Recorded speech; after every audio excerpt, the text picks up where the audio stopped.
one of those things of if you build it, create the awareness and understanding, it starts to snowball. Welcome to episode 390 of the Community Broadband Bits podcast from the Institute for Local Self-Reliance. I'm Lisa Gonzalez. In October 2019, Idaho Falls city leaders decided to move ahead with a plan to expand their municipal fiber network to residents citywide. They've enlisted UTOPIA Fiber to help them with the process in order to ensure the success of their open access approach. In this interview, Christopher talks with Bear Prairie from Idaho Falls Power and Fiber and Kim McKinley, who's representing UTOPIA Fiber. They discuss the partnership, the pilot project, and the decision to expand the use of the fiber that has served Idaho Falls for years. We learn more about the process community leaders pursued to be sure residents were interested in fiber to the home service, a little about how they select ISPs to operate on the publicly owned infrastructure, and the advantages the network has brought to the electric utility.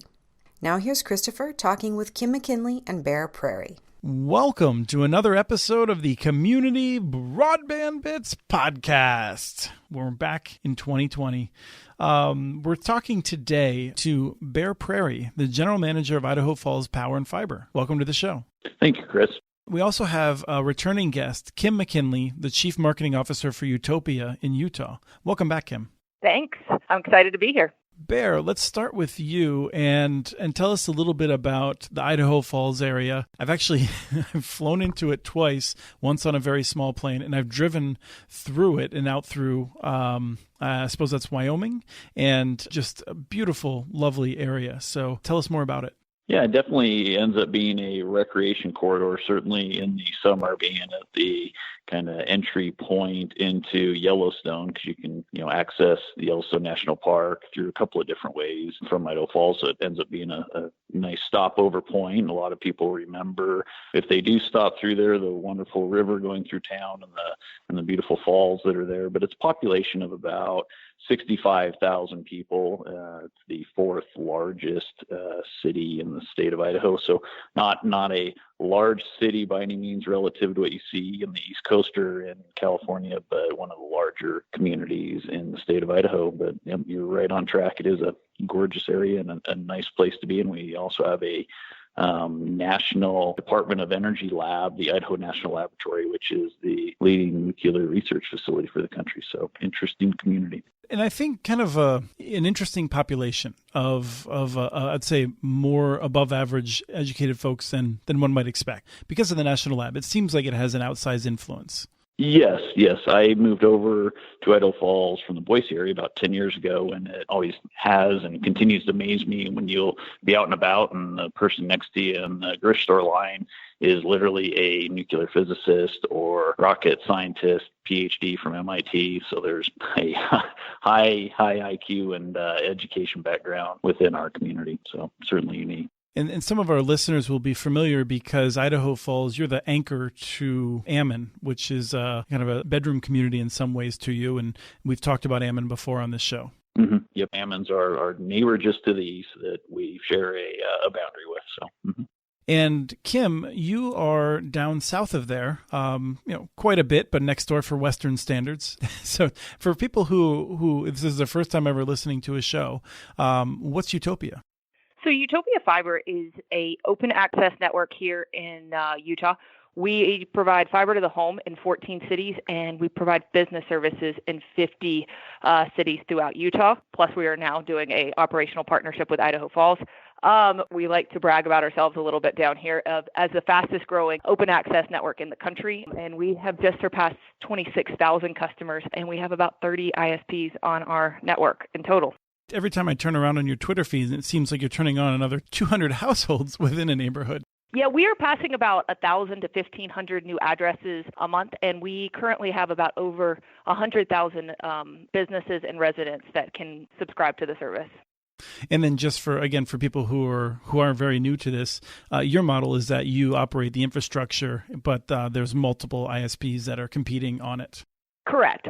So we believe the proper role of government is to provide the backbone or infrastructure, as we like to call it, of the fiber and let the private sector service providers run on our lines. It's worked. We started this concept in about 2004. Our first customer was lit up in 2005, and we continue to grow at a record pace at this point. I think I mentioned earlier, but we are going to hook up approximately about 6,000 customers this year alone. Yes, we're going to get back to Idaho Falls in a second, but I just wanted to note something that hopefully, I think in 3 more years or so, we won't be making this note, but you are still accused of being a failure. And one of the things that we've seen is that you had dark days behind you, but right now the expansion is bright. You're doing great. You're unsecured debt at a good rate, so things are looking up. Things are absolutely looking up. And I think that we did have some dark days in our past, but I think we've learned. And I think that is what happens when you're a pioneer in this industry. We didn't know it. We didn't know at the beginning. But now I think we have a good track record and that the sky is the limit for Utopia Fiber. So, Bear, let's talk a little bit about your history. You've been doing the dark fiber for a long time as well. But tell us a little bit about how that's worked and how you got into it. Sure. So Idaho Falls is also a unique community because they're one of the oldest public power utilities in the West. So we've owned and operated an electric utility providing service to the city since 1900. So we have long, rich history of providing essential services. In 1998, we had a need as the electric utility and high-quality communication between our substation sites and our hydro projects and our office. And so we built a very limited fiber network. And then in 2001, we started having a deep conversation about, additional needs around the city, different government needs, whether it be the county, the schools, the universities that have satellite locations in town. The Idaho National Lab, like I mentioned, had some needs. So as they approached us to say, can you guys provide this service for us to build this infrastructure, it made sense for us to continue to explore that. So kind of one of those similar things like Kim was saying, being a pioneer and out front. So we decided to build 48 pair, 96 count fiber and dark fiber, 3 redundant rings around the city, and get into the business of offering that service of leasing dark pairs of fiber to other entities. It was definitely something that, there was components in the community that said there's no need to build that much fiber because you're not going to find people that are interested in leasing that. You're spending too much money.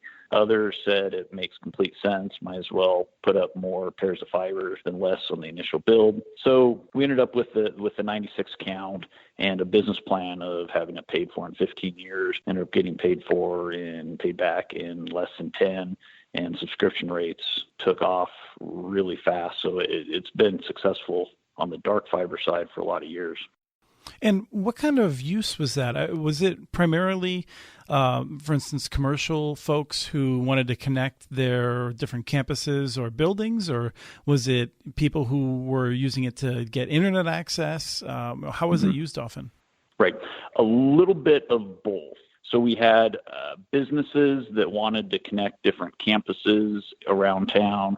We had schools that obviously wanted to connect all their schools together and then connect those back into the larger, public school segment within the state. And then we had providers come in and want to offer their retail service over our dark fiber. And so we would extend the network with point-to-point connections and then charge additional for each drop. So the network really grew in a lot of different directions based upon the needs, but it allowed us to have that initial backbone in place to really organically grow with whatever area of the community and businesses within it had a need, and internet providers had a need to utilize that infrastructure. Now, for some electric utilities that have done that, it's almost seems seductive in that it's a fairly safe business, especially once you're established and you're able to bring in these revenues, and increasingly once you've done the connection for dark fiber without ideally really having to do much of anything. And so that's led some electric providers, the municipal electrics, to say, well, why would we ever want to do anything more than this? It would be risky. We might be having to do more things outside of our core competency around having to do more marketing. You've chosen to leave the dark fiber, not leave it behind, but to go and be more aggressive. And so I'm just curious how that decision making came about. Yeah, what happened is come the 2012-13 timeframe and certainly leading into 2014, where we started to engage the public, we started hearing, we have this great service on your fiber network at my office, or, whether it be attorneys or doctors or different individuals. And we had a few people that actually paid the money and had the build of the dark fiber network taken to their home. For example, we had some physicians that read MRIs at home, and they wanted to have the access, and they could certainly afford to put in that type of robust infrastructure. But the rest of the public was saying, why are we getting left behind? It's great at my business, and it seems really affordable for business class internet. What can we do at the home and the residential sector? So we reached out and started to talk to people around the community about this need, and started to really study what our options are in 2015 of whether we continue to invest and build more dark fiber, or should we look for another type of build where we can extend it into the residential neighborhoods throughout the community. And so this is, I think, maybe where we get back to Utopia then. So were they one of the folks you reached out to? Yeah. So I ended up reaching out to Utopia in 2015-16 timeframe. It had really casual conversations. They were obviously the history of what their business model was before and how they refined it, and really figured out that secret sauce, how to make a open access public network function properly and the economics work out. And at the same time, we're running a parallel track back in Idaho Falls of what we're hearing from the community. We commissioned a study to understand what our brand was as Idaho Falls Power, to potentially get in and be a lit fiber provider and go throughout the city. And then we held a number of open houses around the community in the high schools and elementary schools after hours, and really a listening session of, is this something that the community wants to support and pay for, and is there enough of a need there? And the other thing, and we had a conscious conversation about this within our community and with our city council, saying even by having these conversations, our hope was that potentially a different provider would come in and say, we're going to build out a fiber network within Idaho Falls. It's okay, government, step back. We'll take care of this for you, because in that same time frame, Google is doing a lot of things. But it just didn't happen. None of the other traditional telecom companies or other fiber type providers stepped up to say, let us build this infrastructure. So it became pretty clear to us that if we want to deploy broadband access throughout the community, we're going to have to look internally to ourselves to put this infrastructure in place.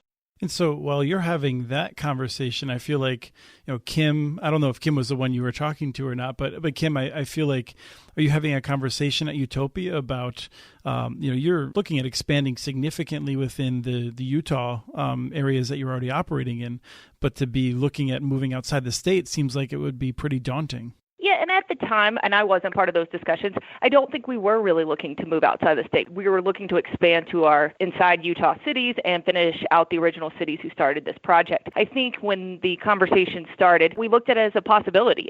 We weren't seeking the opportunity. It just kind of, the idea was put on our lap, and then we just started conversations with Idaho Falls. And because what Utopia's mission ultimately is to help open access networks around the country succeed. So on a daily, weekly basis, we talk to a lot of cities and other things around the country and saying what we've done, because we want to share our experiences and what we've done right and what we've done wrong. But I think when we were talking to Idaho Falls, it just kind of naturally progressed into a partnership.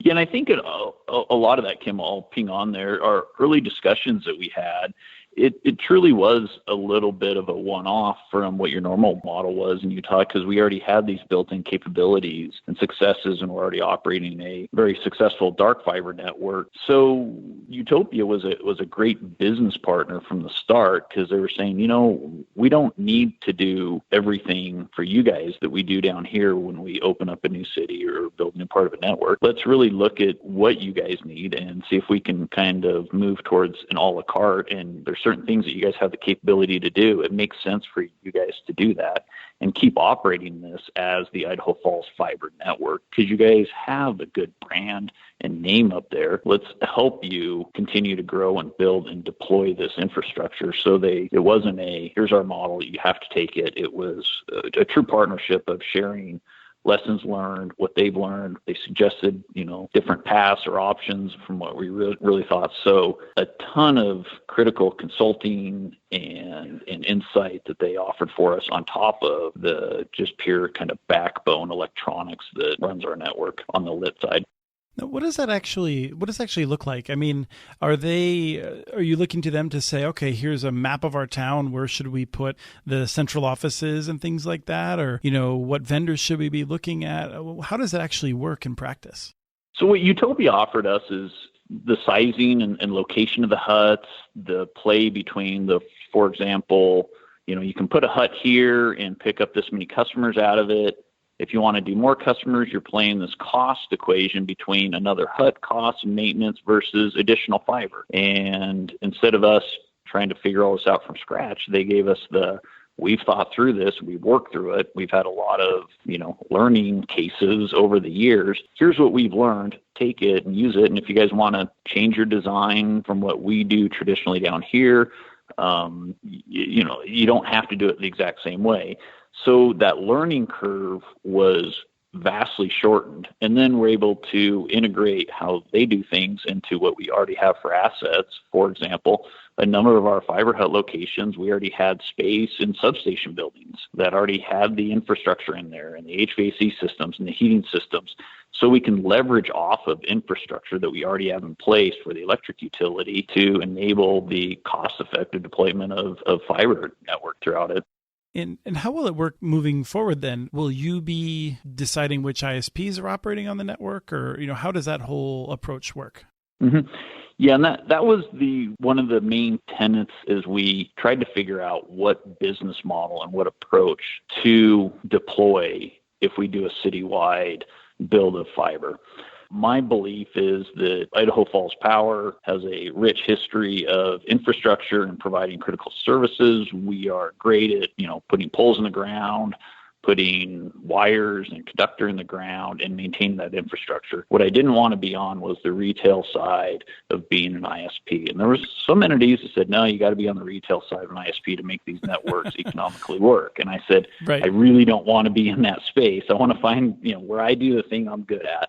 And then the for-profit entities can come in and be the ISP. So it really is that public-private partnership, which in Idaho and a lot of communities value. We weren't looking to put anybody out of business. We're trying to enable competition, enable access, enable ISPs to have infrastructure to utilize that they wouldn't on their own. So I tell people, let the city and Idaho Falls Fiber build one road, and you guys choose whether you want to use UPS or FedEx to deliver your data packet. And we've proven a history of being successful at that, and that's where UTOPIA also had that same business model, saying we build the infrastructure, and then it's an open access network, and let providers come, and you set kind of the terms as far as making sure that there's standardized packages. If they're 250 megs, they're actually delivering it, so there's quality standards. But in that, it's really a level playing field for capitalism to flourish, and that's an important tenet in Idaho and my community, to have that access for competition. And the beauty from our perspective is that it's Idaho providers on the network thus far, is that it's these ISPs were already in business and now they are on the Idaho Falls network. Would that be correct, Bayer? It is correct, yeah. Because we had some providers that were looking at building their own fiber, networks in certain subdivisions, or what they, commonly refer to is cherry picking. We didn't want those providers to come in and start necessarily cherry picking certain areas of town, because our city council was very clear in they didn't want to create a two-sided community where there's areas that have access and areas that don't. It would be like, water, sewer services, the way they view it, and I view it too, of you shouldn't have what is becoming a everyday, more of an essential service where certain areas of town have it, certain areas don't. So that was a key tenet for our policymakers to say it needs to deploy citywide if we find a business model that works. Our concern was that with these current ISPs that they would come in and start cherry picking. Instead, it was let us build this infrastructure and you guys will have a lot more customers all throughout the city to choose from. And at first, they were concerned with having to compete. But what has proven out since we've got the pilot done, that their concerns were really unfounded, and they found it to be a robust network where they can do what they're good at and what they like to do and compete on the data side of it without having to worry about the bucket trucks and the 24/7 call and all of that infrastructure it takes to maintain a local network. Yes, I often refer to one of our repeat guests, U.S. Internet, which is a provider here in Minneapolis, and he sometimes when we're talking, he'll look at his phone and say, "Yeah, I had 7 service calls yesterday." I get the idea that on a fiber network, there's most days there's very few calls, and then on a bad day there's probably hundreds. So better for you to handle that and let them focus on innovating and figuring out just how to keep people happy with it.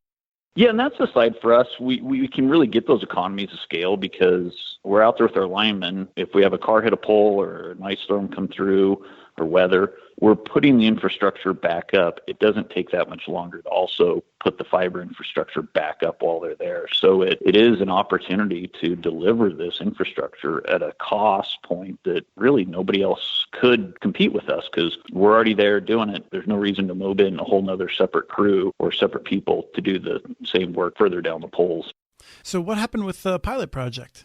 So we decided to do a pilot project to prove out some of our concepts. And being the electric provider, we wanted to see if we can leverage the electric system, some of that electric infrastructure, to help lower that cost. And with that, the pilot was going to prove out 3 different construction techniques, which was overhead, which everybody knows how that gets built out, and it's pretty straightforward. But want to see if our linemen and electric side can more cost effectively hang up strand and deliver overhead service and what the price points would be for that.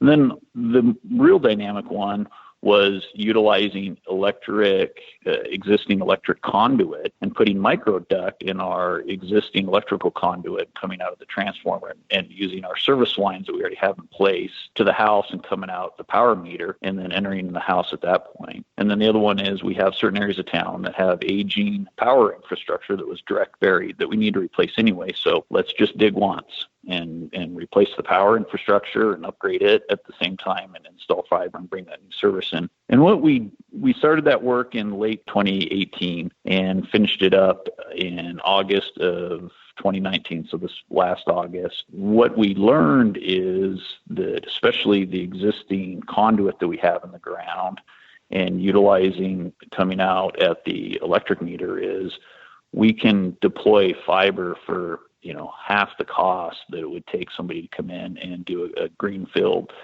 construction and installation. And the other thing that we showed the community and especially the customers are on it is how robust and reliable of a network we have and what it's like to have 250 meg or 1 gig internet service.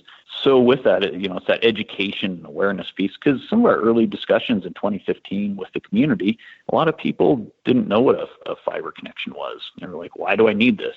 What's it going to do for me? Once somebody has it, then they get it. And that's where the people that were very vocal in 2015 were, I moved here from an area that I had fiber, and I had really robust broadband access. We need this here. Other people are going, well, I don't even know what it is, so why do we need it? So it's almost one of those things of if you build it, create the awareness and understanding, it starts to snowball. And that's the other thing that we've realized with the pilot project is building that awareness, that understanding to get the support from the rest of the community of this is good infrastructure to put in for our community.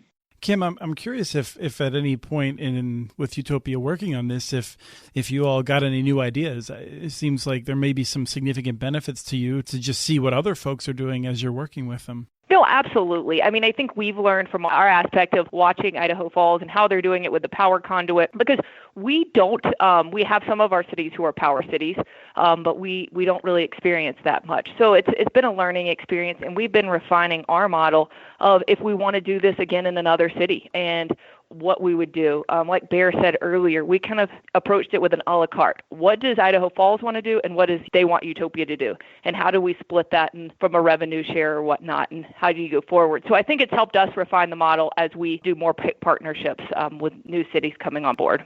Yeah, one of the key tenets we had when we were discussing it with Utopia is I really want this to be a win-win where we create economies of scale, and it's good for Utopia, and it's good for their existing members. It's good for Idaho Falls and our community. And if we can find a way to do that a la carte service and create that win-win synergy to bring these and deploy these type of networks throughout the region, let's focus on those type of situations. So they were a great partner in that area. Yeah, really, it's been a great partnership from Utopia's perspective. Idaho Falls has been amazing to work with, and it's been an honor that they chose Utopia to work with. We think we know a lot down here because we've experienced a lot down in our time, but it's been a real big pleasure for us to work with Bear and his team up there in Idaho. Suddenly sounded like a farmer's commercial there for a second with farmers insurance. And we know a lot because we've seen a lot. Yeah, if anybody's seen things that can happen in this industry, I think we've seen it, and I think we've probably experienced it. Now, can a provider like X-Mission that's on all of your Utah networks, or what's the possibility for them going up into Idaho Falls? So I think it's up to Idaho Falls of what providers they would like on the network. We will vet them and we will monitor all their services, but it's ultimately up to Idaho Falls of the service provider selection. And so, Bear, I'm curious, what do you go into when you're thinking about which service providers to be inviting onto the network? What we're currently looking for providers is somebody that has a history of taking care of the customers. When there's issues with their side of the connection, and to make sure that they have a proper bandwidth and allocation, so that when we're offering a product / they're offering a product, meaning if you're selling a 250 meg connection or a 1 gig connection, that you can deliver those speeds and we don't have service issues from their end. Because it really is the partnership back with those ISPs, because they have the same concerns as us of, well, what is your fiber connections or your electronics? And so we want to make sure that they're a good business partner with a business history of saying, no, our customers are happy with us. Whenever there's concerns or issues, our customer support side of it takes care of them, and we're not putting the onus back on Idaho Falls Fiber, because we don't want a poor service provider to cast a negative light on our network, where they're playing the blame game of, oh, it's Idaho Falls network, it's not us, it's them. So we want it to be, an honest, trusted partnership, which means they need to come with a bit of a track record and a history of taking care of the customers and operating in that area of an open access network, and or at least operating a network that's maybe an incumbent, which we have a couple of those that are traditional incumbents. This is their first foray into an open access network, but we want to show that they have a history in the call center and the support staff to take care of our community and our customers. And what's thrilling to watch from Utopia's side is watching incumbents in Idaho Falls who want to be on their network. In Utah, we have some major providers here who haven't elected not to be on our network yet. Not just that, but they've, and I don't want to cast any aspersions, but back when you started, one of your significant problems was that some of the incumbents spent a lot of money to kneecap you through the legislature. So it's not just... That is a correct statement, Chris. They have not been as friendly in the past, but we always have hope for the future. We can't say anything, but to watch Idaho Falls and the incumbents come to the table and being willing to adjust their model and seeing that this might be a good path forward is exhilarating to watch from our aspect. And we hope to see it replicate across the country. And that's one of the things that's my impression. I think my impression is that if your incumbent said, you know what, we've changed our minds, we'd really like to work with you now, I don't think you'd hold it against them. I think, my impression has always been that your vision of competition is that's the overriding thing, not vengeance.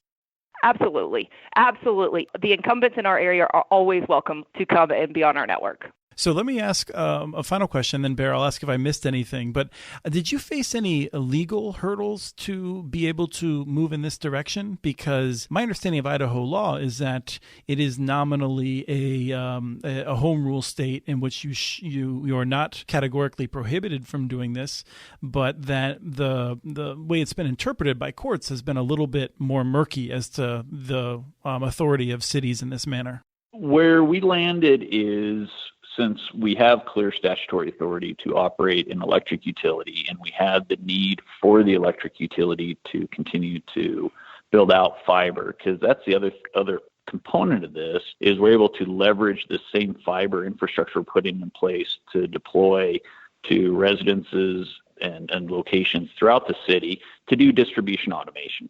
So we can now put switches and automation on our power system to bring that into our dispatch center, to where a power outage that might be an hour to hour and a half is now going to be a 5-minute power outage. The ability also to backhaul our electric meter information and provide electric consumption through apps and other devices to customers and interact with them on their electric usage.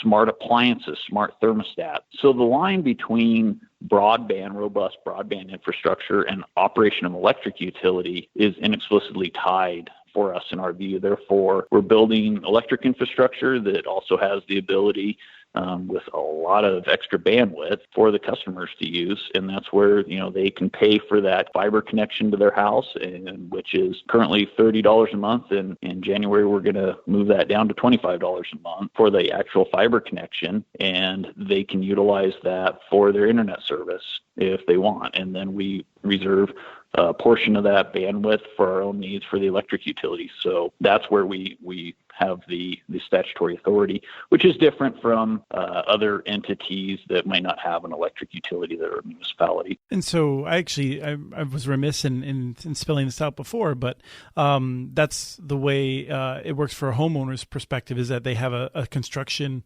or a fiber fee in addition to what a service provider would charge them.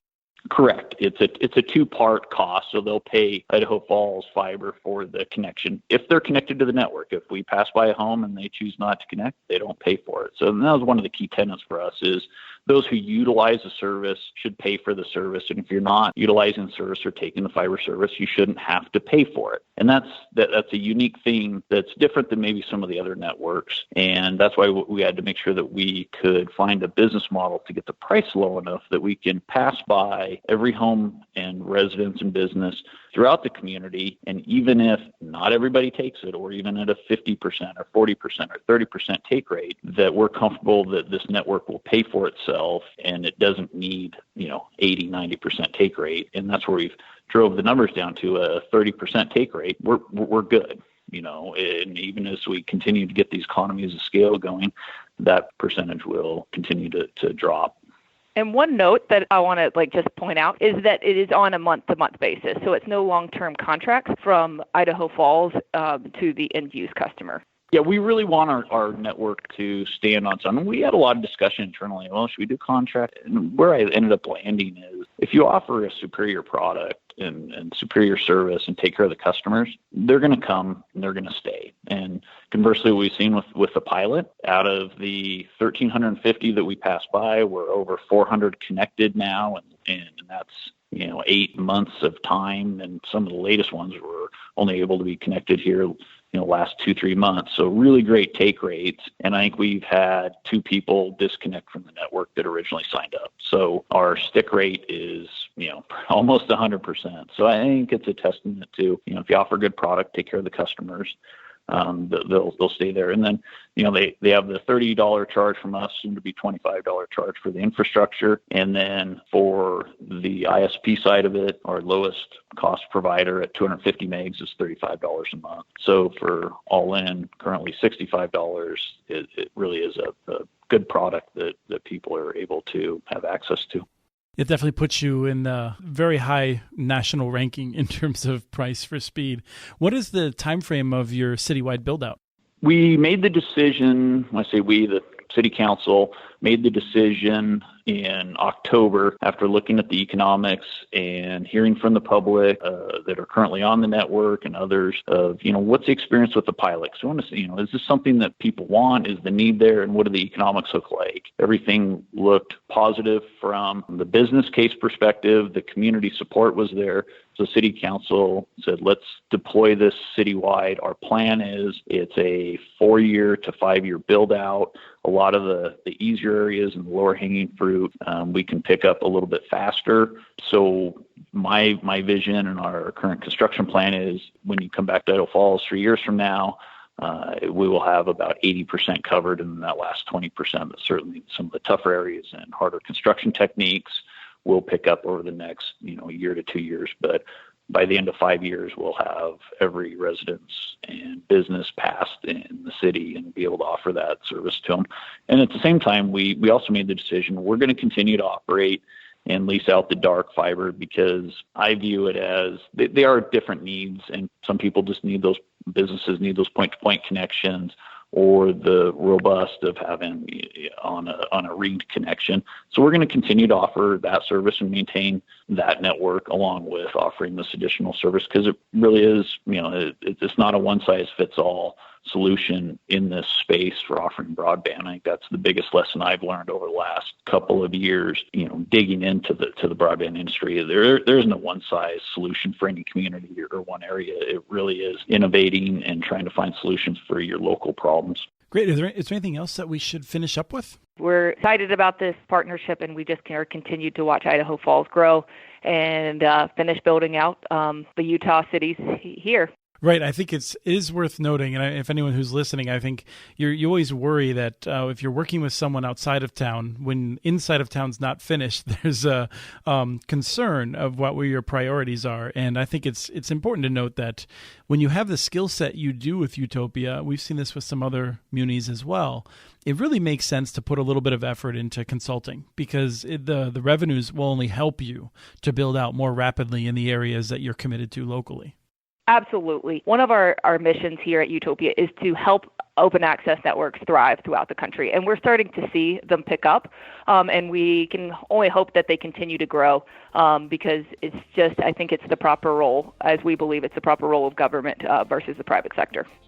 Well, thank you so much. That was Bear Prairie. Thanks for being on the show. Thank you, Chris. Appreciate it. And Kim, it was great to have you back on again. Thanks, Chris. That was Christopher with Bear Prairie from Idaho Falls Power and Fiber, and Kim McKinley from Utopia Fiber about the city's expansion of its fiber optic network. We have transcripts for this and other podcasts available at muninetworks.org/broadbandbits. Email us at podcast@muninetworks.org with your ideas for the show. Follow Chris on Twitter. His handle is @CommunityNets. Follow muninetworks.org stories on Twitter. The handle is @muninetworks. Subscribe to this podcast and the other podcasts from ILSR, Building Local Power, and the Local Energy Rules podcast. You can access them anywhere you get your podcasts. You can catch the latest important research from all of our initiatives if you subscribe to our monthly newsletter at ilsr.org. While you're there, please take a moment to donate. Your support in any amount helps keep us going. We want to thank Arnie Huseby for the song Warm Duck Shuffle, licensed through Creative Commons. This was episode 390 of the Community Broadband Bits podcast. Thanks for listening.